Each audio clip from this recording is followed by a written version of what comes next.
Hello, everyone, and welcome back to Fluent English Talk, where learning English is easy and fun. Hi there. Hi, everyone. It's great to be here and help you improve your English today. Before we jump into this incredibly structured deep dive, just a quick moment. If you find value in what we do, please hit that like button, subscribe, and maybe turn on the notification bell. It really does help us keep bringing you these detailed lessons. And today, our focus is laser sharp. Our mission is to give you a complete, powerful, and, actionable blueprint. We're calling it Master English Pronunciation in 7 Days. And we know the feeling. If you're learning English, you just want to be understood instantly, right? Without hesitation. Yeah, that feeling of maybe being a little shy because of your accent, or you keep getting asked to repeat yourself. Exactly. Or you just want that smooth, confident, natural sound. This week-long training plan is, we think, your shortcut. We've basically distilled the most important concepts from our sources. We're talking about the physical mechanics, the tricky sounds, the rhythm, and we've broken them all down into 7 clear daily steps. And here's the promise. If you commit to practicing each day's task, you will sound significantly clearer by the end of this week. We really believe that. We've also built in interactive moments all through this, so if you can, find a quiet space and get ready to talk along with us. We'll guide you through it all. Okay, let's unpack this, starting with day 1. Day 1, which focuses on the foundational physical training. This is so crucial because it addresses a fundamental misunderstanding. Pronunciation is not just about listening and repeating. No. It's about learning to use the muscles in your mouth correctly. Exactly. I like to think of it like a musical instrument. If your lips, your tongue, your jaw are in the wrong position, well, if the instrument isn't tuned, the sound that comes out will always be unclear. That's a perfect analogy, And and our sources really emphasize that English is a forward mouth language. A forward mouth language, what does that mean exactly? Well, it means that while some languages might use a lot of sounds from deep in the throat, English really uses the front of the mouth. Your lips have to be active, and your tongue needs to be light and mobile, right up near your teeth. Okay, let's put that forward motion into practice then. When you say these next words, we want you to actually feel your lips pushing slightly forward, almost like you're giving a tiny kiss. Try it with us. Ready? Repeat after us and really exaggerate it. 2. Food. You should feel that. That little push forward. Now let's focus on the tongue, keeping it active and near the front of the mouth. This is essential for clarity and sounds like S&T. So repeat these. See. Sit. Soft. Great. Great. Now, to prepare your mouth for speaking every day, there's a quick 30-second warm-up we recommend. It just wakes up all those necessary front-of-mouth muscles. Let's do it slowly right now. Yeah. Just repeat this with us. La, la, la, la. Good. Now this one. Focus on the tip of the tongue, striking that little ridge behind your teeth. Ta-ta-ta-ta. And finally, engaging the front lip muscles. Fa-fa-fa-fa. And that simple routine, done before you start your day, it tunes your instrument. So wait, is 30 seconds of la-la-la genuinely enough? I mean, or is that just a starting point? What happens if I skip the warm-up? That's a great question. It's a foundational step, but it's a necessary one. If you skip it, your muscles are kind of, they're cold. Right. You'll just default to the position of your native language, which instantly reduces clarity. It's all about building muscle memory, and that's the entire point of day 1. That makes perfect sense. Right. Okay, now that we've warmed up the vehicle, your mouth, let's look under the hood. Day 2. Master the 5 most important English sounds. Yes. Mastering these sounds instantly improves your overall pronunciation by leaps and bounds because they're everywhere in English. And the first one is often the most stubborn, the TH sound. It's a really rare sound globally. It is, and it comes in 2 flavors. You have the soft, unvoiced, like in think. And the hard-voiced A, like in this. The technical instruction here is absolutely critical. You have to put the tip of your tongue gently between your teeth. Don't bite down. Just let it touch. And then you blow air. It's the air, not your voice. For the soft one, yes. Let's practice that soft tone. Repeat after us. Think. Thursday, 3. Thanks. Now for the hard A. The tongue position is exactly the same, but now you vibrate your voice box, you make a sound. Let's try this, that, those, the. Excellent. Next up, the classic confusion.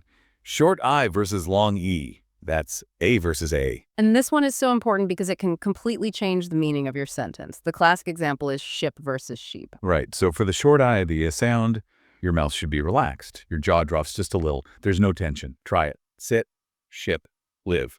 And now for the long E, the I sound. Here, Your lips should pull back a bit, almost like a small smile. Your tongue is higher in your mouth and it's more tense. Feel the difference. Practice. Seat, sheep, leave. It's a totally different physical action. Okay, number 3 is the infamous R sound. R. The English R is really unique. It's not a rolled R or a tapped R. Not at all. The instruction is to pull the tongue back, but, and this is crucial, do not let the tip touch the roof of your mouth. So it's just floating back there. Kind of. Think of your tongue like a bunched up muscle in the middle of your mouth. It tenses and pulls back without touching anything. Try to feel that muscle tensing as you repeat these. Red, road, right around. Okay, number 4, the L sound. L. This one is much simpler. It's all at the front. Yes, you just touch the very tip of your tongue to the top front of your mouth right behind your teeth. Practice. Light, late, long look. And finally, number 5, this might be the most important sound of all. It really might be. It's the schwa sound. What's so fascinating is that the schwa is the single most common vowel sound in all of English. And why is that? Why would a language rely so heavily on just one sound? Because the schwa is the sound of efficiency. English is a stress-timed language, which we'll get to, and we use this quick, relaxed, neutral sound in all the unstressed syllables.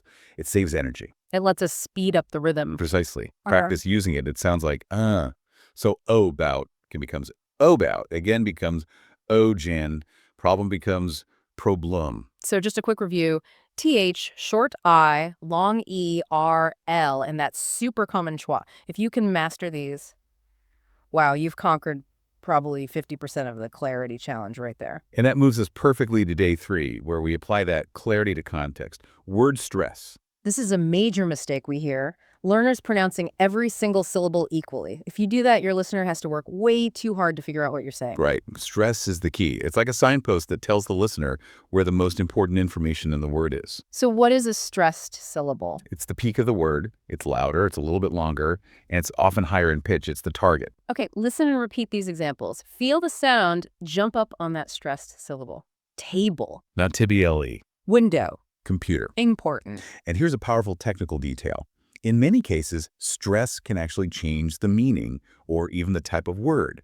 For instance, say progress. Progress. That's a noun. It means advancement. Now say progress. Progress. Same letters, but now it's a verb meaning to advance. See, the stress shift completely changes the word's function. This is why it's a core part of comprehension, not just some fancy accent feature. Let's do a quick role play to show how bad stress can cause confusion. I'll go first. Go. Excuse me, where can I find the dessert?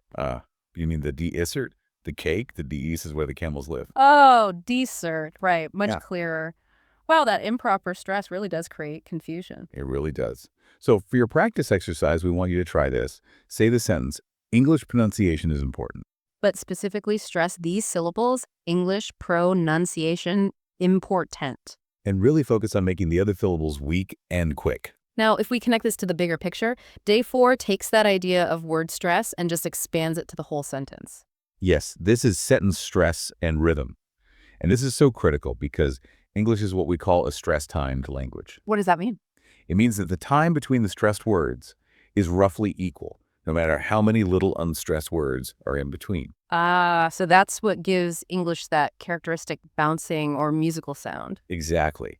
And we achieve this through strong words and weak words. The strong words are the ones that carry the information, right? The content words, nouns, main verbs, adjectives, adverbs. Right, like in the sentence, I bought a new phone. The meaning is in bought, new, and phone. And then the weak words are the little grammar words, articles, pronouns, prepositions. And those get reduced. They often use that schwa sound we talked about. They become almost invisible in fast, natural speech. The word a in that sentence is super weak. Okay, let's practice finding that rhythm. We want you to repeat the sentence slowly and really focus on hitting the strong words. I want to go to the store. The strong words there are want, go, and store. The other words just connect them. Now let's practice the rhythm pattern itself. It's like a beat. Say this. D-A-H, da, D-A-H, da, D-A-H, da. Now apply that beat to this sentence. I want to go to work now. That rhythm is the true secret to sounding natural. You're speaking on the beat of the language. And here's where it gets really interesting on day 5, because we use that rhythm to move smoothly between words. This is linking. Right. Native speakers don't speak word, by word. No, we connect them, we link them together for smoothness and again for efficiency. This is why English can sound so fast sometimes. The words just run together. So let's look at the three main types of linking. First, consonant to vowel linking. This happens when a word ends in a consonant sound and the next word starts with a vowel sound. They just merge together. For example, make it merges into make it. And take it becomes take it. Repeat those after us. Take it. Make it. Good. Second, we have R linking. If a word ends in an R sound and the next word starts with a vowel, that R sound bridges the gap. So far away becomes far away. And here it becomes here. Writ. And third, there's W linking. This often happens after a word ending in an oo or ow sound. We slide a little W sound in between them.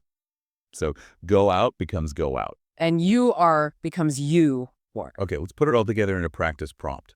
Focus on making the transition totally smooth. No clicking between words.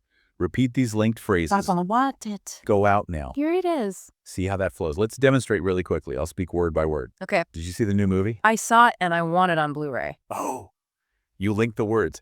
That immediately sounds so much faster and more natural because you avoided all those tiny stops. And that's day 5 mastered. Day 6 is all about intonation. We call this the music of your voice. Yes, intonation is so crucial because it's what conveys your emotion, your attitude, and your meaning, even if your sounds are perfect. There are 3 primary patterns.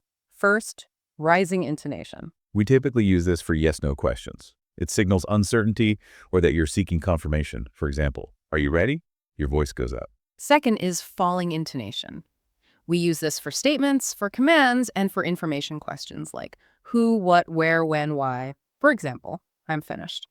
Your voice goes down. And finally, there's rise-fall intonation.